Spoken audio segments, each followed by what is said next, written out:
law school path and beyond. Provides guidance for maximizing performance in law school. Also, that was the book that when you got your registration materials, you got a discount code for that. So it's available on ebook and hard book. So he also wrote the Vault Guide, Career Guide to the Law, provides an insider's perspective on what's happening in the industry. He's also the founder of LegalJobs.com, awesome website that provides practical advice for firm law school students and law firm associates. He is also a regular contributor to the Legal Solutions Blog and Counsel Writers as well. He regularly participates on panels to discuss these topics at law schools and events organized by various bar associations, Virginia State Bar right here, and frequently serves as a mentor to law students and law firm associates. He is the legislation counsel on the staff of the nonpartisan Congressional Joint Committee on Taxation, assisting members of both parties in Congress in developing and drafting tax legislation and legislative history with few areas, with a focus on the areas of tax procedure and administration. Previously, he was a partner at Baker and Hostetler, where he spent 10 years handling tax controversy and planning matters. Mr. Gropper is a licensed certified public accountant and has a Juris Doctor with honors from GW Law and a Master's of Taxation from Florida Atlantic University, and a Bachelor's in Accounting from the University of Florida. Not for the Go Gators. Thanks, Melissa. Now, Melissa told me I only have 3 hours, so I want to jump right into this. I want to kind of start off with why am I here? Not really a rehash of what Melissa said, but why am I here, why are you here, and what can you expect to get out of it, if anything? Hopefully something. Why am I here? Well, as Melissa said, I made partner at my law firm, a big law firm, very quickly, 7 years. How I made partner was, number one, and this is what I want to make very clear, you got to do good legal work. So there's no shortcuts. This isn't tricks, secrets, you can just sort of skip the substance. It is all about substance. Plus. And the plus is there are best practices that you can practice, best practices that you can use, no matter where you are, at any legal job. And the reason why I know they're successful is not only have they helped me, but I've been coaching now over 5 years, law firm associates, folks in government, basically young lawyers on how to excel. And I've been so successful with that, based on the results, that the American Bar Association asked me to write a book about how to do that. And it is a best-selling book, so that's why I'm here. And I guess the more important question is, why are you here? So I want to ask people, I know, don't answer CLE, because that's sort of an important one. Is there anyone want to take a shot at why they're here?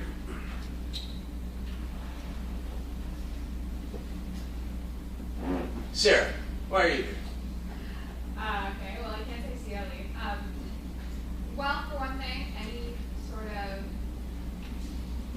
education or new experience that will help you be a better attorney is good. So any advice or best practices that you can give to us will be useful. Okay, that's a good answer, yeah. So a lot of times, and I've come across this a lot, people say, I don't want to buy your book, I don't want to go on the blog, I don't even want to hear you talk, because I hate big firms, so I don't care. What you say is not going to be relevant to me.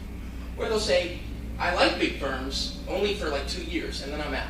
I don't want to make partner. So why is what you say going to be valuable to me? And what I say is this. I say there's sort of 3 other reasons, well, I guess 2 other reasons, because we already said making partner, about why this might be relevant to you. And maybe not all of it will be relevant, so take what's useful. What I found when I was at the firm, and what I find with the people that I coach, is it makes life easier when you're at the place if you kind of practice these things that weren't taught in law school.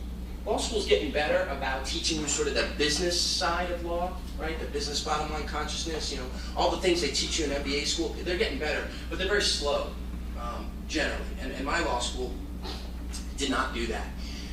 So what I say is, there's a bunch of practices. We're going to talk about 4 of them, plus I'm going to give you 2 more as a bonus for what you paid. No, we're going to talk about 6 of them, 4 emphasis.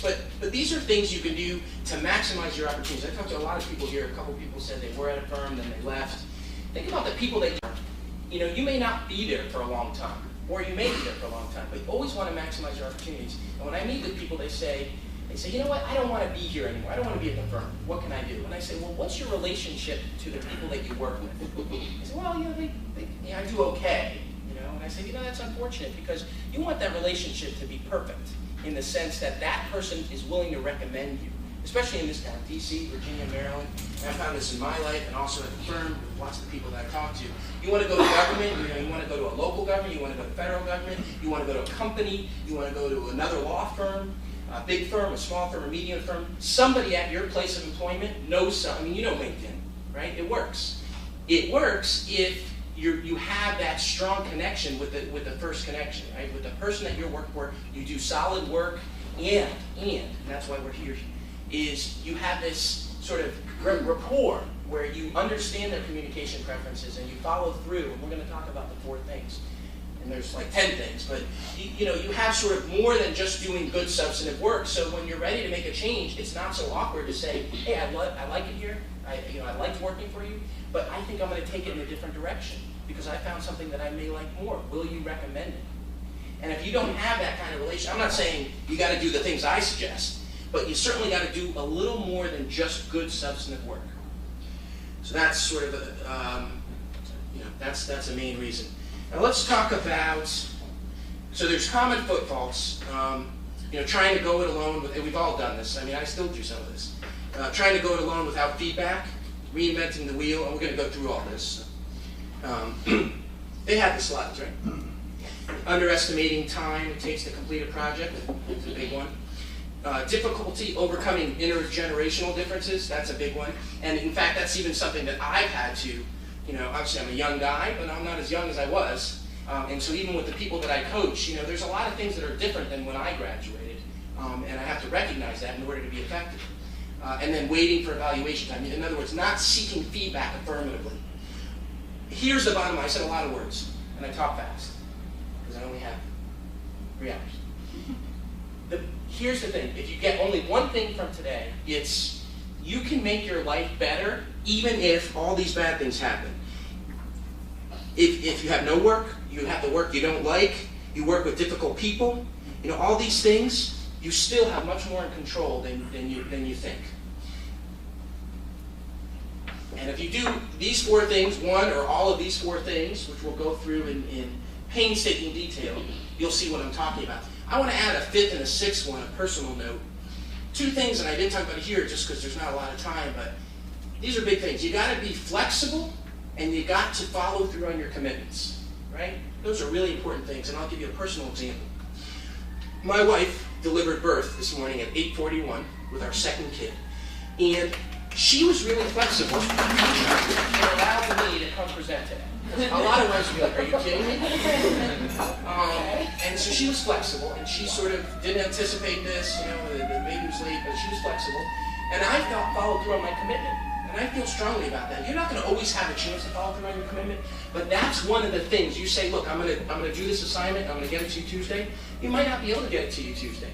But at that point, and we're going to go through this, you email a person, email status reports, how you're doing, and if you think a week out, or whatever, you got to go by facts and circumstances. If you only have a week for the project, maybe it's 3 days. If you think 3 days from now you're not going to finish the assignment, you got to be affirmative. As hard as it was for me to write that email to Melissa and say, I hate to give you TMI, but there's a chance I might not make this conference. You got to tell people up front. So remember those 2 pieces. All right, let's jump right in to communicate effectively. If you have questions, I'm very informal, and I'd rather not lecture the whole time. If you have questions, stop me. And again, I know a lot of people aren't at firms, or maybe aren't at big firms, but I'm going to try to make it sort of broad-based here. Let's talk about communicating effectively. So I kind of think about communicating effectively into 3 pieces, right? There's receiving an assignment, working on assignment, and presenting conclusions. Okay? And the first thing is, and sometimes I'm going to spend a little more emphasis because it's some of the things that when I coach people, I still can't believe, they don't know what the problem is, and then I ask them these questions, and it becomes sort of clear pretty quickly what the problem is. First thing is making sure when you get the assignment, you actually understand what's asked of you. right? So, and I have a lot of people, they don't do that because they say, you know, I don't want to look stupid, or the partner's busy, or the supervisor is busy, and so I don't have the time to, you know, have my hand held. Well, the problem with that is if you go down the wrong road, you've wasted everybody's time, right? So it's better to, quote, look stupid, if that's what you think, then, and at least get on the right track. And people say, okay, well, how do you do that? Well, the two ways I would do, one is you can restate as precisely as possible what you think the assignment is. Say, you ask, you know, may I repeat the assignment? Because you might say, look, I just told you that, why you, right? You might have to have a little dialogue. A lot of this is facts and circumstances, so you have to do what works for you. But someone gives you an assignment and they say, you know, I want you to look at this, and you restate what you think they mean. And a lot of times I find it's actually helpful to write it down, because when you write things, it makes you think in a way that, you know, differently than how you speak, but it might not work at the time. If someone's giving you an assignment face to face, you know, it's hard to write on a piece of paper and say, is this what you mean? You know, so sort of go facts and circumstances there. But that's sort of the first thing. Any questions?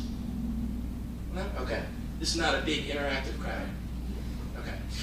So, okay, so that's the first thing, is understanding the assignment. The second thing is, how does the partner want the results of your work communicated, right? And follow that approach.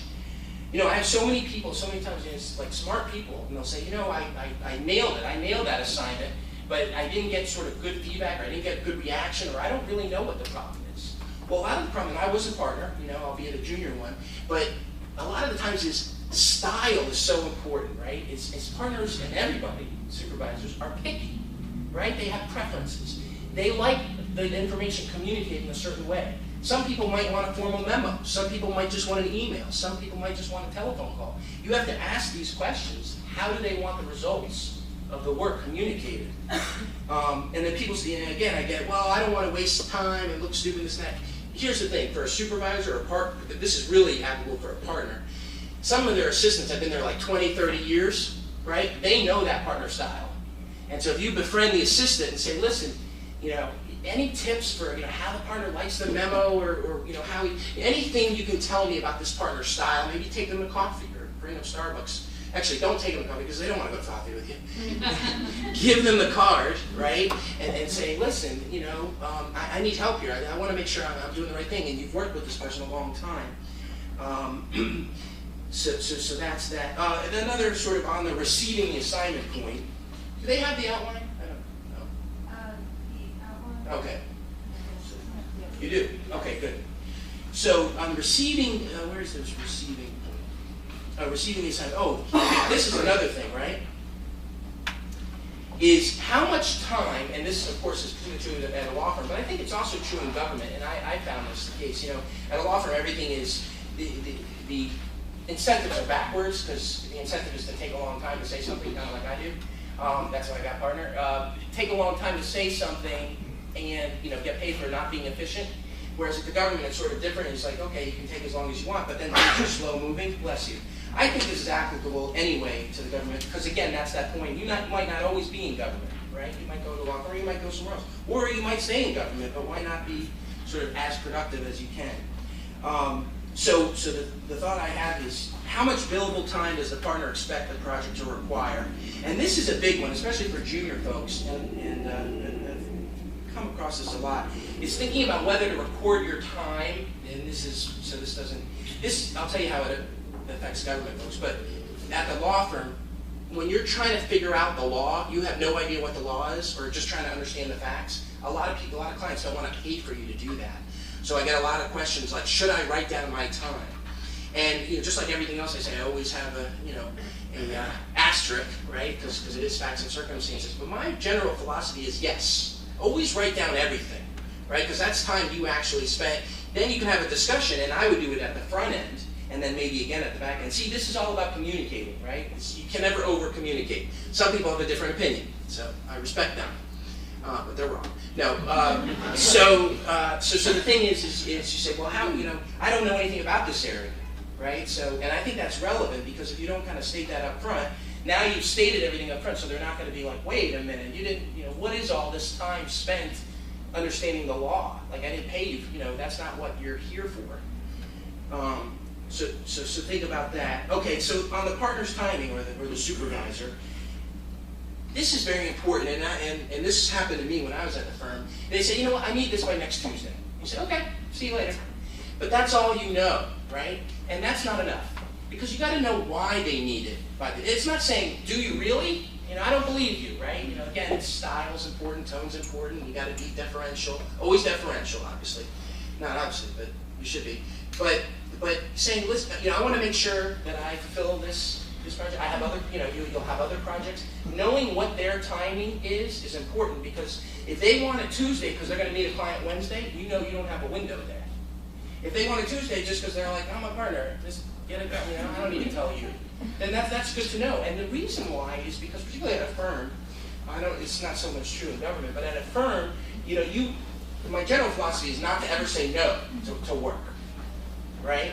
And people say, well, that's, you know, you can stand up and say that and write a book, but what if you're actually the person doing the work? Well, the thing is if you understand that first assignment was given to you with a deadline of Tuesday because, you know, because it's a hard deadline and he or she is really needing the client Wednesday, there's not a lot of room there.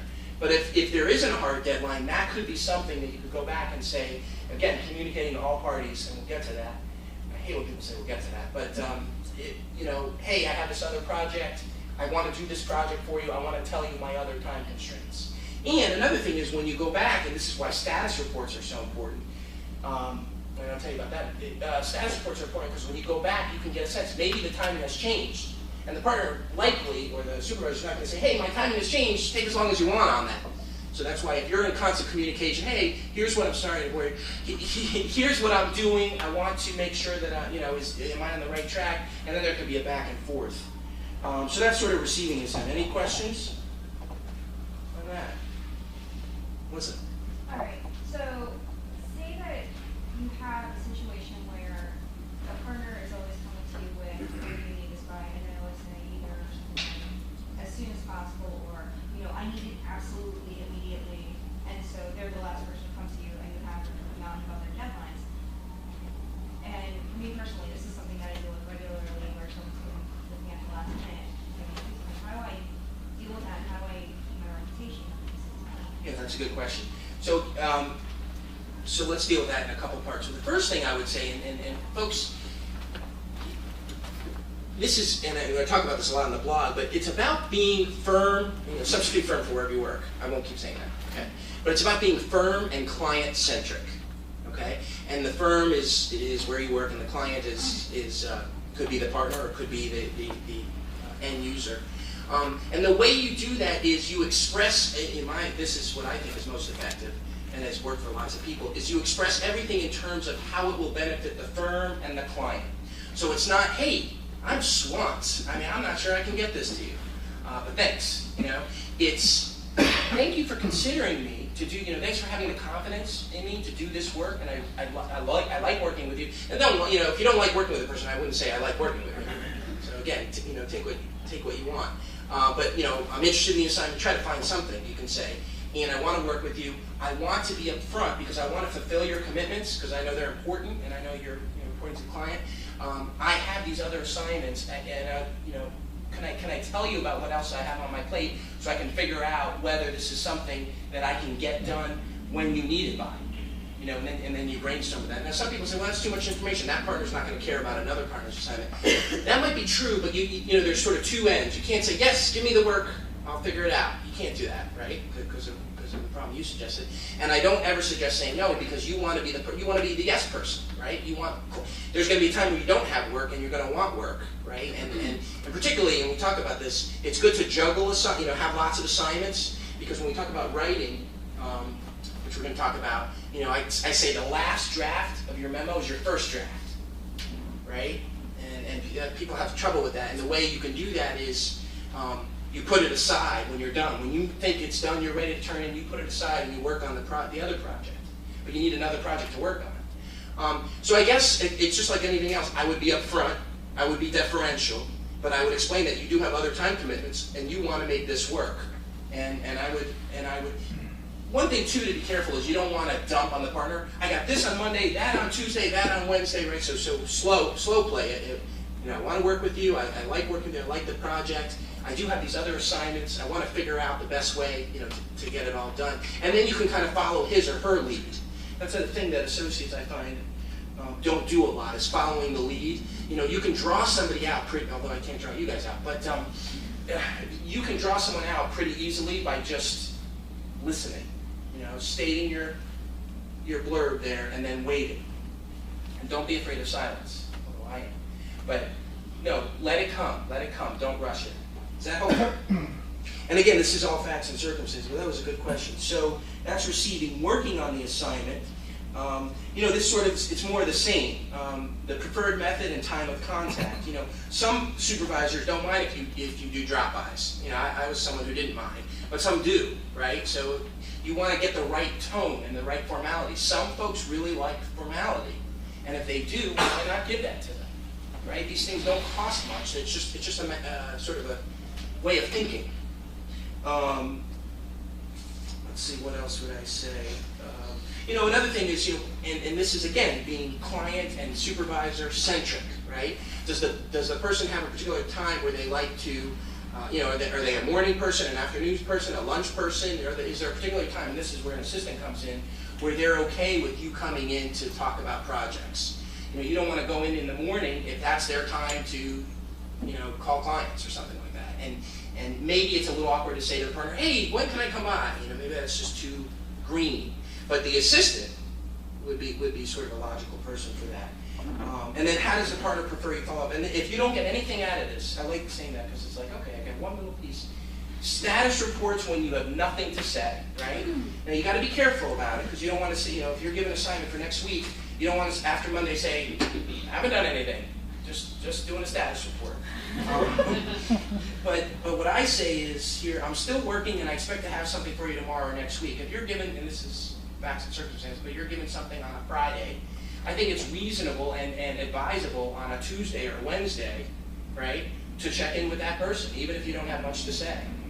Because a lot of associates told me, well, I haven't done anything, and they get, so that's like a worthless thing. Well, it's not worthless for a couple reasons. One, the partner or the supervisor is thinking, what's the status of this? They're thinking that generally, even if they're busy, they're thinking about that. Two, that partner could be like, oh my God, I don't even need that anymore.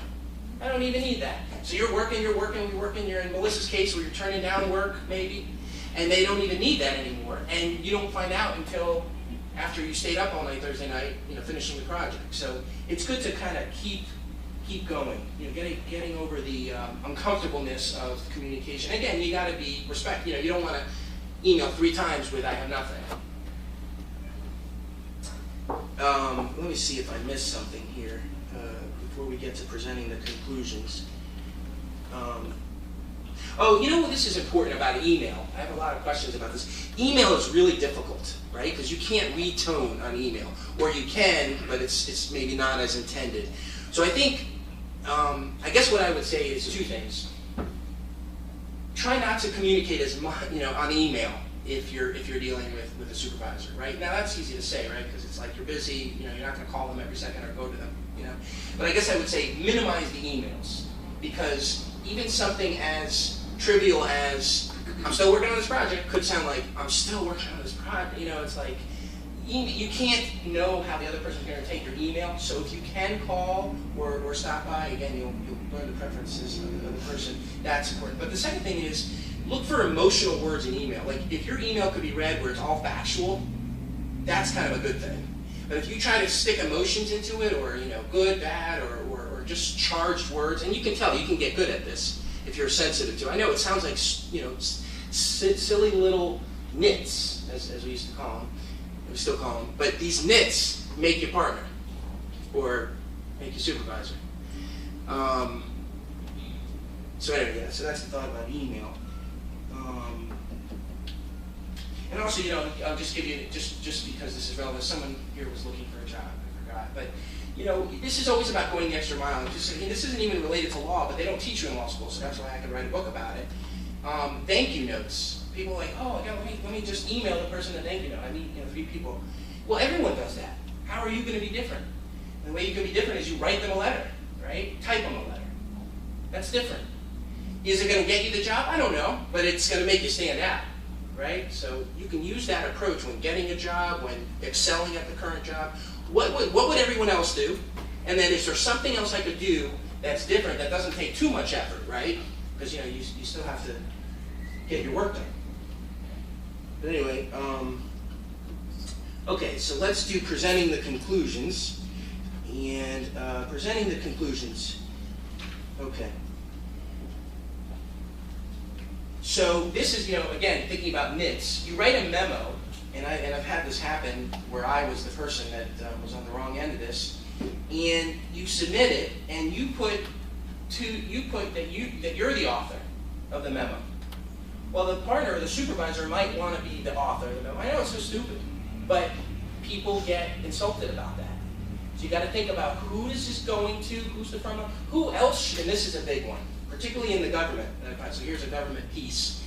In the government, I find generally, say generally, so that doesn't offend anybody, except the people I work with, that there's always an expert on something, on something, or there's always someone who's done something before on what you're doing, right? There usually is. And so if you're writing a memo or you're doing something and you don't include that person, that's not going to be perfect for two reasons. One, if that person finds out about it, that's not going to go well. But two, that person might actually have something of value that had you just picked up the phone or swung by or sent it out without tone, you could have learned that and you could have done sort of better work product. So you got to be kind of really cognizant of, okay, who else has worked? Did we get to that yet? Well, maybe that's coming later, but I'll just say it now. Who else, when you get an assignment, wherever you are, who else has done that work? I think we talked about trying not to reinvent the wheel. Someone has done something related, even if it's not the specific pinpoint thing, someone likely has done something in that area. And try to find out who's done that. You can ask the supervisor, or you can just ask around. But it's very important, and this is another place it pops up, in thinking about who to put on that memo, who to include. And then thinking about, these, again, more NITs, the order of email recipients. Alphabetical is okay, but if there's a managing partner, right? If there's a managing partner and his name ends with a Z, you probably don't want to put him last, or her. And titles matter. And so order matters, titles matter, and you need to think about these things and learn about these things because they're just as important, I have found, as the substance. Because you can have the substance and you don't have this. Now you can have this piece, all this stuff, and no substance, it's not going to work. So that's important, but unfortunately. But you need this piece. You need to think about little details. Okay. So is there any questions on, did I cover everything, I think, on this sort of communicating effectively? Nobody has one question, huh? There's one. Okay, good. You were talking about being cognizant of generational differences a little bit earlier as well, and are you finding that, obviously a lot of these tips are points of etiquette and ways to better impress people, but are you finding that as a younger generation is moving more into managerial roles, that some of those rules of etiquette are also shifting? Yeah, that's a good question. Do you have something specific in mind? Well, I guess I would say, yes, I would say, but and this kind of goes back to the email, write a letter point. A lot of things have become much more acceptable, like, dressing down, Actually, I guess I'm not a great example of this because I'm not wearing a tie, but, this goes back to sort of, you're not required to do certain things anymore, like dress up, send a formal letter, there's lots of other things, present sort of a formal file, right? Keep a formal file. A lot of that, and a lot of that's because email's been so easy and there's social media, there's all that stuff. And so what I still find, I guess I'll answer your question in 2 words, what I still find is that people that excel are people that are good with all that other stuff and can use that to be effective, right? But still sort of, because the people in charge, generally, are still from the old group, they still like the old stuff. You know what I mean? And so this, and the problem is that in law school when I went, and even now, in law school when I went it wasn't taught, and now it's not taught. And the reasons are a little bit different, right? Because people don't do as much. But what I find is, the younger folks are thinking, I don't need to care about this. And that's hurting them. I think that's hurting them because they're not yet in the position where they don't need to care about this. Does that answer your question? Yeah, it makes sense. It's just that one thing that I've found is, on one hand, working with people of a certain generation, you know, they might expect full memo and all the deference in the world, but then I might be dealing with somebody who's more in an intermediate position, or I might be dealing with a younger client. Right. And, you know, I write this, you know, beautifully crafted, wonderful memo, deferential to everybody, and they said, you know, move fast, break stuff. Like, Right, exactly. I don't want the memo, just tell me what you have. Exactly. This is almost like it's almost like I set you up for the question, but I swear I didn't. And that's a perfect example of what I've been talking about. So I say, you know, do it to the nines and everything. But sort of the first point is understand the person you're working with or for's preferences, and follow that. So to your point, if you're working particularly with a younger person that doesn't need to be as formal, don't be as formal. I guess so the order I sort of didn't articulate. The order is understand the end user and what they're looking for, and then follow that. I guess some of these other things like the thank you notes and everything, there are some exceptions where I would just do it. But to your point, on the formal memo point, no. I mean, a lot of people spend time on that, as you would call it, etiquette stuff, and it's misplaced because the person wants the fast break. Just, you know, and if you don't know that ahead of time because you didn't talk to the assistant, right, or you didn't talk to, another thing is someone else who's worked with that person. Hey, you know, what's your experience working with them? You know, what do they like? You know, like a quick memo, an email, or something like that. You don't have to ask the partner or the supervisor. But to your point, yeah, find out what they like and then do that. You know, if you don't know what they like, I guess that's what I would say. Then probably go formal. But you really should know what they like because you'll spend all your time going formal and not getting into the substance. Granted, this is all based on facts and circumstances, but you talk about making sure with the email, the tone is, you know, neutral and all that. Say you get an email from a supervising attorney or someone above you that the tone is a little bit not very nice. Off-putting, yeah. Do you have any general strategies about how to figure out, you know, what their tone really is without sounding too terrified or? Yeah, that's a good question. The foot fault that I find there is someone who's not sure what that email was, but is sensitive about what they said. Will try to write back and try to anticipate what they meant or what they're looking for, and that doesn't work. I always, and this doesn't work in every case, but I always say pick up the phone. You know, pick up the phone or go see that person and say, you know, I received your email, and you mentioned, you know, lots of these points, and I'd like to understand where you're coming from. And I'd like to. I mean, people just want to be heard. And that's what I certainly at the firm, but it's true in government too, particularly in government, because a lot of times people think what they do doesn't matter, and they want to be heard. And you might not be giving that person a chance to be heard if you write back with your agenda, you know, with your sort of reaction, which may or may not be on point. So I would pick up the phone in that case. That's why email scares me. Now it doesn't work in every case because you're busy. You could be out of town, or you know, another thing you say. I received this is important. You receive this happens to me all the time. Is I get an email and I'm like, I just don't know how to answer this. I just don't want to answer it, and so I don't. And it's a couple days, and I'm like, oh, why just, you know? The best thing you could do is, I received your email, and thanks for your email, I got your email, and I'm going to get back to you shortly, or something. You know, acknowledge that they sent the email, so the person on the other end. And again, this is facts and circumstances. If you're going to respond to them tomorrow, I don't think you need to. They send an email, you need to write them right away. But while you're stewing and thinking about what you're going to do, acknowledging that they sent the email, I think is really important. Good question. Is that helpful? Yes. Okay. So let's go to the second one about being rigorous. And this really certainly can work in any place, not just at a firm. But of course, at the firm, you go through this, and we talked about this, the efficiency versus scorching the earth. And I guess, you know, this is where your question, what's your name again? Matt. This is where your question kind of intersects, because I guess the way I would think about it is how somebody wants their conclusions presented is a personal preference that you should ask and figure out what to do.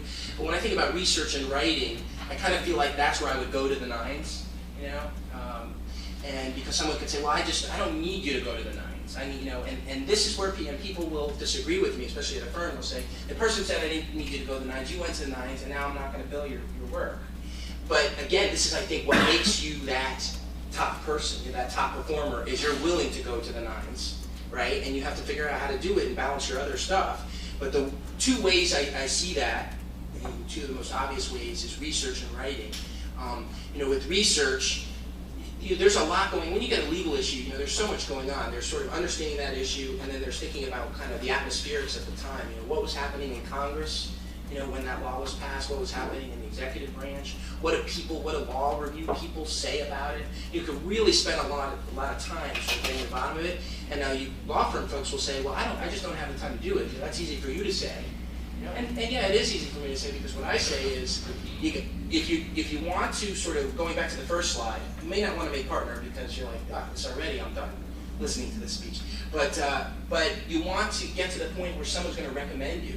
Say, this guy, this girl, this woman sort of goes through he's rigorous, and there's a lot of examples. And even though I gave them a one-off assignment, boom, they really went through in a kind of rigorous, detailed manner, and even more than I was expecting. That's what you want. So you got to think about billing and all those other things. But so starting with the background and the purpose of a law, I think is really.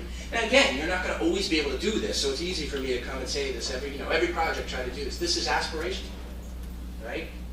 But for the projects that you are able to do, you should do this, because that's what's going to separate you. Now keep reading. It seems so obvious, but where are we? Time here. Okay. This even got me the other day, is make sure what you're reading is current law, right? So I'm a tax lawyer, and in tax, there's constantly new law.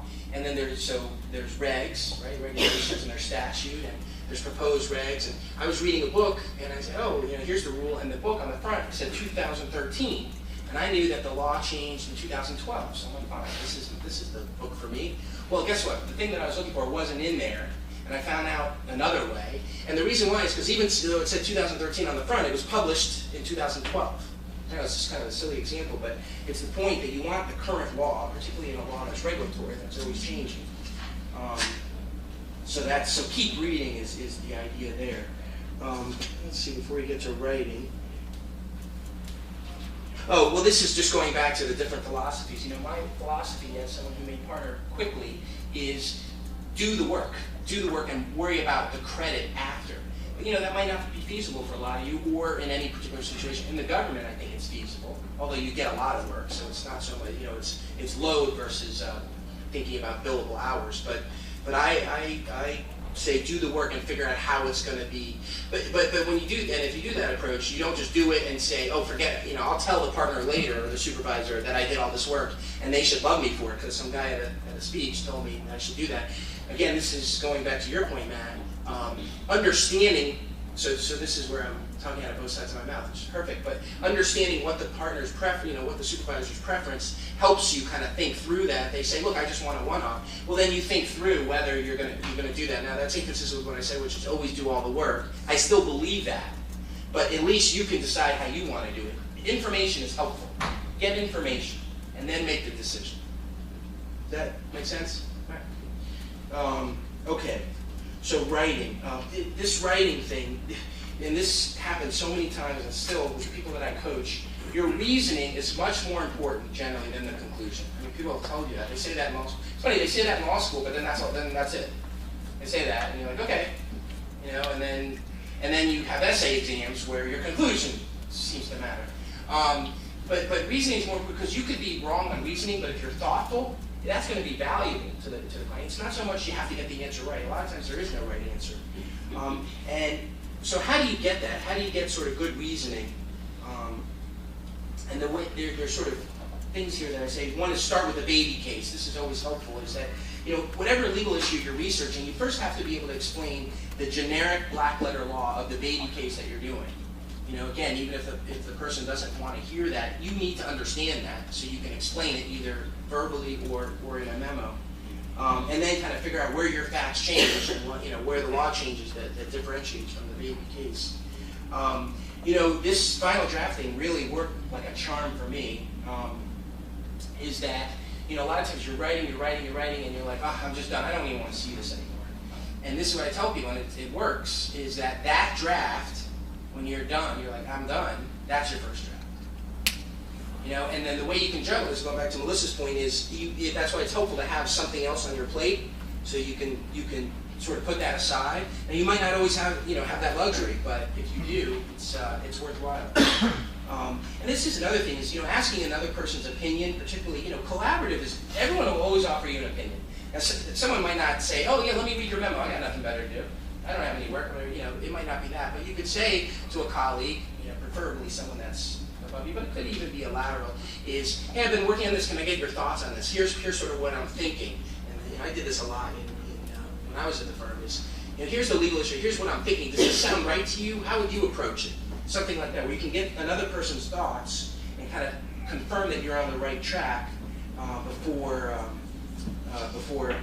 sort of launching into the memo. Going back to on the right track thing, and this happens a lot, someone will give you an assignment and they haven't gotten into the weeds, right? That's why they're giving you the assignment. And so what happens is you'll spend some time looking at the stuff, and it turns out that the question they asked you is not the question that's the most relevant question. And so what I find a lot of people that I work with is they answer the question asked, which is worthless, right? Or not as much value. Instead of sort of saying, this is where status comes back, and checking back with the supervisor and saying, hey, I've been working on you asked so-and-so, and I've been working on that question. In doing that, I've come across this other issue, and I wondered whether, again, deferential, and this is the real issue, you bozo, I wondered whether it would make sense for me to go down this path, since this seems to be an area where kind of the outcome is determinative, something like that. And so that's where a status report comes in. Don't go down the primrose path of the wrong legal issue. Because who knows, but in my experience, I would say more than 50% of the time what I was asked to do, if I got to the bottom of that question, it wouldn't help the client. So that's where these sort of status reports are helpful. And that's where bouncing off things with people are helpful. And the way, a lot of things, this is how I did it, a lot of things you can do is you can be a resource for a person. So someone else in the office or the firm thinks of you as a resource. Hey, I'm willing, you can bounce stuff off me. You know what I mean? So then when you need their help, that would be useful.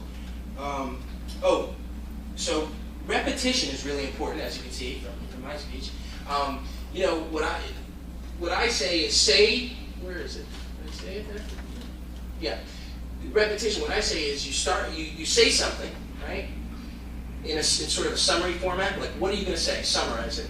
Then you say it, and then you summarize what you just said. But that summary and the first summary are not exact words. They're just another way of summarizing. So it's a nice way of basically writing for the layman, the layperson. Your client, the end user client is probably a layperson, and maybe they're not, maybe they're really sophisticated, but either way, you should write as if they aren't, because, and the way I think repetition helps you with that. We talked about the final draft, proofread, obviously, this basic stuff. This is a big one, is do your sources actually cite the proposition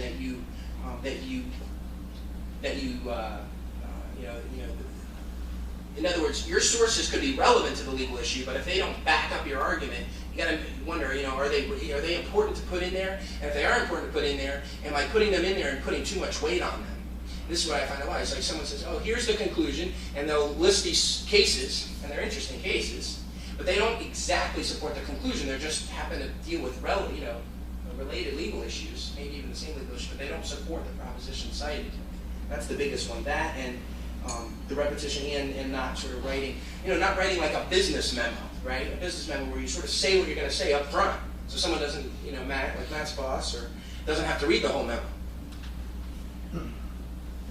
if they don't want to. So, all right. So, confirming you're on the right track. And then the right track thing, just to kind of put, going back to the first thing we said, is the right track both on substance and style. So the style thing, which is what Matt raised, is about how they want the memo or how they want the conclusion, and then substance. Are you answering the right question? And the right is in quotes because it may not be their question. And so one thing I say here is, and this goes to some of the other points, you want to be thought of someone who could get things done, right, without lots of questions, but you also want to be rigorous, so you have to balance that.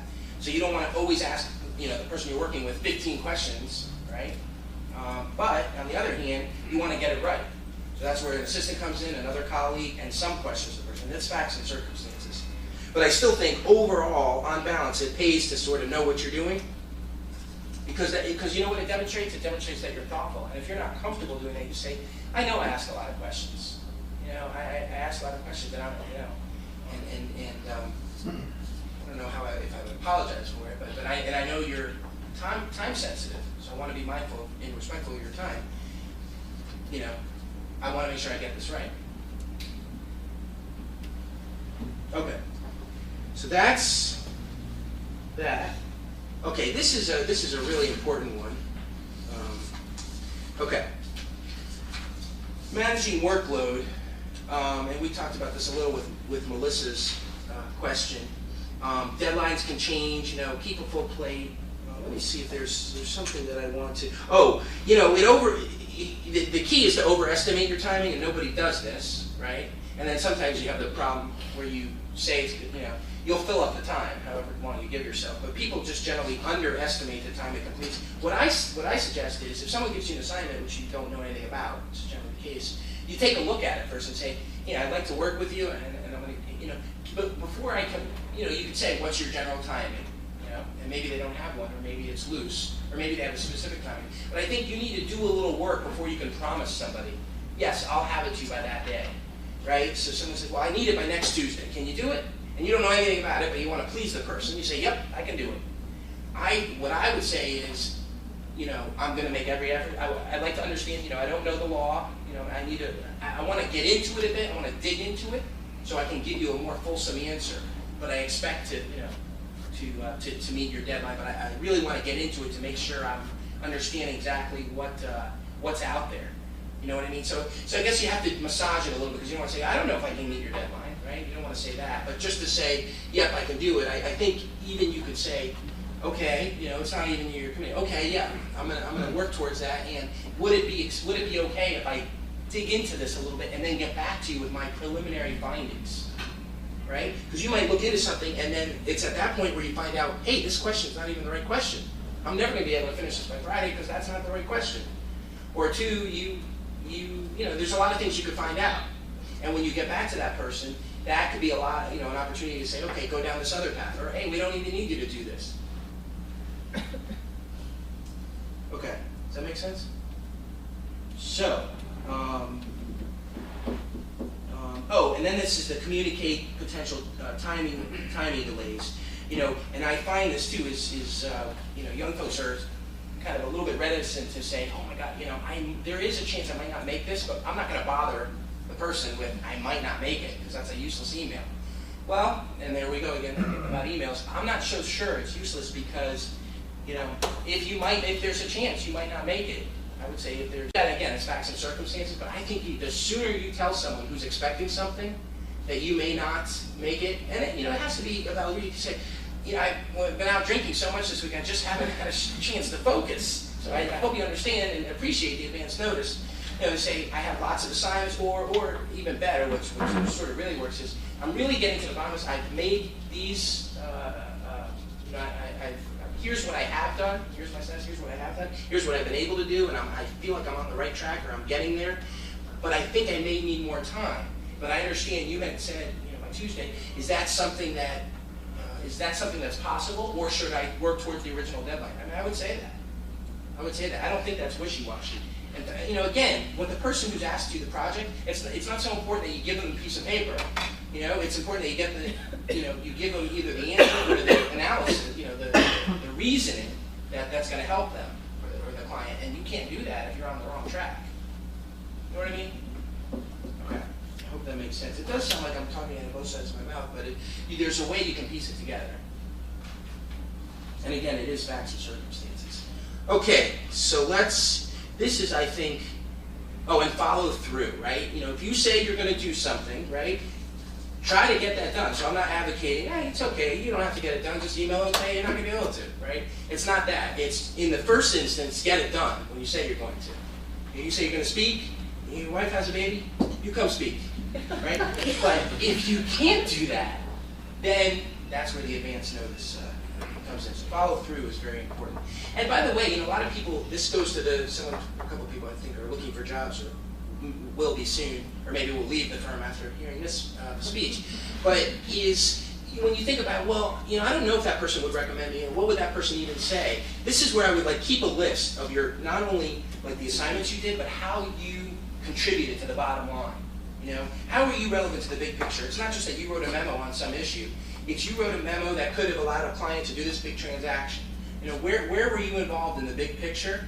And then as you say that, the weeds is you followed through. You did you answered the right question, right? You kind of dig a little deeper to kind of get what was really the important issue. And I would write those things down so that when you ask that person in the future to recommend you, no one wants to.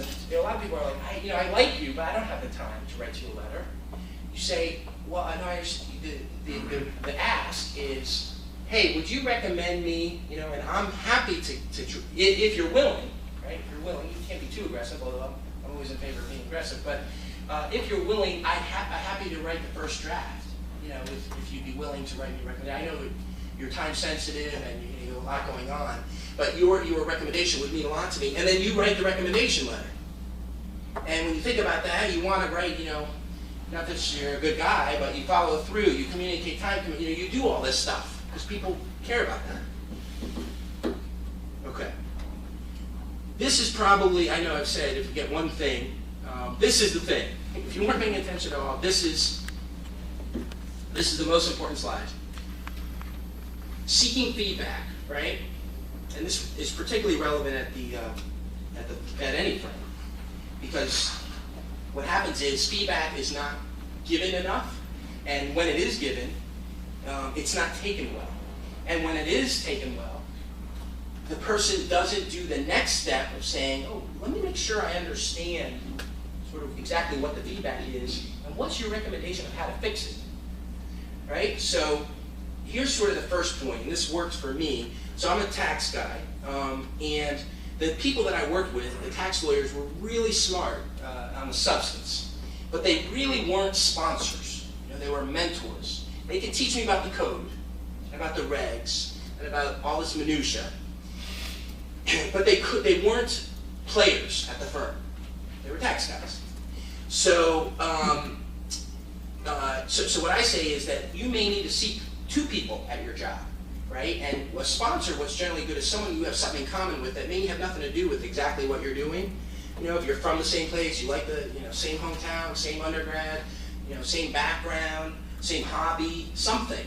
Not golf, but something a little more specific maybe. It could be golf, but find somebody that maybe matches you in interest and background and type, and ask that person, would you be willing, to be, you could say mentor, sponsor sounds a little bit overboard, but ask that person if they'll be your mentor because you really admire them and appreciate what they've been doing with their career, and you'd love to bounce off career questions in the future if they'd be willing. And I think you'll find most people are willing. But what I find is the problem is someone like me would say to the tax guy, hey, will you help me be a partner? And they're like, well, what are you talking about? They just can't, because they're not in a position to do it, number one. Or number two, and this is very important, the person who, I think it's a lot easier to have like a substantive mentor, but even then you sort of have to establish a relationship. But that kind of happens naturally. If you're doing work for somebody, they're like your mentor. But someone who would go to bat for you, yeah, that's part of it, but also tell you the politics. Like someone was talking about, when should you, there are certain times where you should leave this job. If I want to be my boss's boss, what's my next step? That's something that I didn't really have at my job, for example. It's okay, what are my options? What are my 3 options? Give me 3 options that I could do. I could stay at the firm and be partner, I could go and work on the Hill and then come back as a bigger partner. I could go, what could I do? And I think that's where a sponsor comes in. And that's why it's important to have that. So that's important. So that's number one. The second thing is, and this is key, about areas to discuss with a mentor. What I find is associates, or whatever you call them, wait till their evaluation time, right? They don't ask for feedback, along the way. Now, I'm not advocating that you say every time you do a project, how'd I do? But after you do 2 or 3 projects for somebody, you might want to. I think that's an appropriate time to say, hey, I was wondering. I know you're, time sensitive and everything. Would you have a couple minutes, when convenient for you, to kind of talk about how that went, how that project went? And I think that's important because of a couple of reasons. What I've seen is people wait till the end, their evaluation time, and then they get blindsided. Well, you didn't. I thought I was doing everything right. Nobody told me I needed help in an area. And this way, you can head it off at the pass. And you can. I mean, the point about feedback is actually to improve as a lawyer. And I just find lawyers are not really good at asking, right? And so that's the first step. And then they say, well, okay, I'm going to ask, but I'll say, hey, how did I do on this project? That's not good, right? Because, first of all, it doesn't tell you anything. Second of all, the person who's giving you the feedback might be just like, you did fine.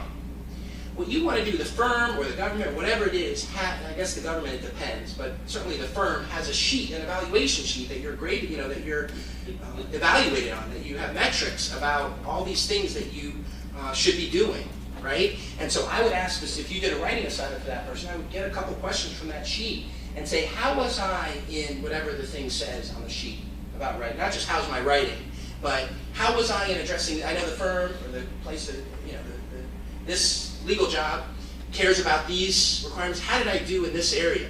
Where could I show improvement? But point to something specific that the company uses, the place of employment uses, so you don't put the partner on the spot, because the partner, too, might not be comfortable giving you feedback. And one of the reasons is because they don't know how to tell you, you're just a terrible writer.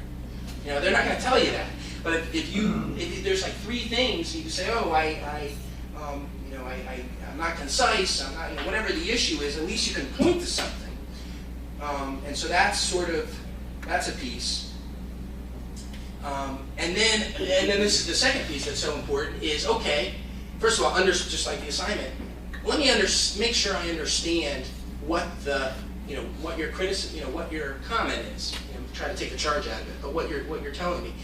And then, and this is key, how would what would you suggest? Because someone said you're a terrible writer. Okay, you're supposed to quit the firm? What are you supposed to do? And I feel like it's not just firms. I feel like it is, particularly as a younger lawyer, there's sort of an equal amount of responsibility on the employer to help you get better in that area, right? You have to do the work too, sure, but maybe they can send you to a class. Maybe they can have someone work with you, but it's a little bit empty just to say you're a terrible writer and say, okay, thanks, I'll work on it. And you're not, you need help. That's why you're having the feedback. So kind of asking that person, or even asking, that would be another good question for, and that person would be a good person because he or she thinks you're a terrible writer. So, who best to know, but maybe a sponsor could give you some information on how you could improve, and what the firm could do, what the company could do to help you along those lines. And this is key, and this is just like anything else. That's why this area I get so many questions on this area, because you could see the 3 steps. First, you don't ask. Then even if you ask, it's just an empty meeting. And then, even if it's not an empty meeting, you don't take action, right? And so that's sort of the last point, is take action and follow up. And I wrote something here. Right, so ask for a specific suggestion needed to improve in a particular issue area identified. Thank the person. You got to be good at taking feedback, right? That's the thing. Try not to be sensitive. And develop a plan for improvement, and then say, you mentioned, I appreciate your time today. You mentioned I could use some improvement on the following areas. Here's my plan. Here's my plan. And you could ask maybe whether they think that plan makes sense, or you're just reporting to the plan, and then you follow up on that plan. So whenever you're done doing those plan items, this is something that would go in a recommendation or go in your file if you're thinking about partner. Hey, this is a person that really is hands-on, right, about their own professional development. Because a lot of people aren't. And then you follow up, and so then now when you have your review, maybe you're still a terrible writer, but at least you understand that that's what's coming. You've taken, you've gotten the feedback. You know specifically why you're terrible. You've gotten some ideas about how to improve that, right? And you're doing something about it. So that's, any questions on that? Let me make sure I covered everything. I think we have 3 minutes for questions, which might be just enough for this crowd. Yeah, I guess that's the last thing I would say. Oh, this is important, particularly at a firm. You had something, Chris? Yeah, I just had a question, but finish up and I'll ask. Okay. I was going to say, by the way, does anyone have those note cards? They do, but there's nothing on them. If you have something, you can pass it up front. Right? Maybe Melissa, you want to collect them? For the 3 people that have a card. Make it easy for people to give you feedback. When I was at first sort of a young associate, I took everything pretty personally. I'm like, wait a minute, I'm the guy that does everything, what do you mean? And what I found is people can, I don't know how spiritual this group is, and we don't have time to get into that, but people can read your energy. And if you're, if you're sort of off-putting, or you're, people can tell that you're not a person that is approachable about feedback, and that's going to hurt you. Whereas if you're open to feedback, I mean, even if someone tells you you're terrible, you're a terrible lawyer, you can't speak, you can't write, you can't do this, I don't think that's the end of the world. First of all, they might not be right, okay, so that's important. But second of all, whatever they tell you, it's just about improving as a lawyer, right? And so it couldn't hurt to at least understand what their reasoning is and see if it resonates with you. Maybe they're just a jerk, right? Maybe it doesn't. But at least see if it resonates with you, and then think about what you can do about that. And that's a great, you talk about a recommendation letter. I'll give you a short, quick 1-minute story. Someone wrote a recommendation for my book, the Law Library, what do you call it? Association of Law Libraries for Big Firms. And the recommendation was not all positive. And that was a really good recommendation, because it's one thing to say this book is the best. And by the way, I'm not encouraging you to do this, to find fault. But I think this is really bad. You say this book is really good. Here's some strong points. Here's some points I don't agree with. Overall, they gave me a good recommendation, but they had some things they didn't agree with. And I'm like, from that, someone could read that and say, that really feels genuine to me. That feels like someone's going to read that and say, wow, maybe this is worth thinking about, this book, because this person sort of gave the, both sides of it. It's never all one side. And I think that could be true with you and your personal thing. When you get recommendation, when you ask for recommendation letters, you can even write a recommendation. I mean, you got to be skillful about it, but you're glowing, and here's all the things you're great at. And when as far as the writing is the I'm trying to think of a good example, because you don't want to show your weak, but it's important to show that you're working on professional development. And so if you can say it in an artful way, I think that your future employer would really appreciate that. Because nobody's perfect. Matt. Boy or girl? Boy. Thanks. Healthy, I assume? Yeah. I was a little worried. He was 9 pounds 5 ounces. Hey, wife. Just because he was a big boy, so I was like, wow, this could be a long day. We're out of time. Okay. Someone had a question, I thought. No? Chris had something. He's gone. He's gone. I hope that was helpful. Good luck to you. Oh, here's the last sort of the marketing pitch. First of all, Melissa, thank you for having me. Thank you. No, this has been great. And so if you want more information, Legal Job is a free site. I got lots of people asking me lots of questions. Before I was famous and wrote a book, I would meet with people for free, like all the time, because I really do like giving back. And this is something like me as a tax lawyer. I'm not like a typical tax lawyer. So I'm in a room all day with people that have trouble with a lot of these things that are much smarter than me, by the way. See, this is where I make up, because they could be a lot smarter, but if I have a minimum amount of substance on the tax side, plus this piece, you can go very far. But anyway, so I would say now, if you're interested in this, check out the book. And I try my best if someone does have questions, particularly if they've gotten the book, to follow up with them. But I do get a lot of requests now. And I'm just glad to be here. Good luck with your career. I mean, I think there's a lot of opportunity out there for somebody that does a lot of this stuff. A couple of the other pieces is thinking about specializing. Getting a niche. We didn't have time to talk about this, but think about whatever you're doing. If you want to take it to the next level, find a little bit of a niche within the area you're doing, so you can market yourself.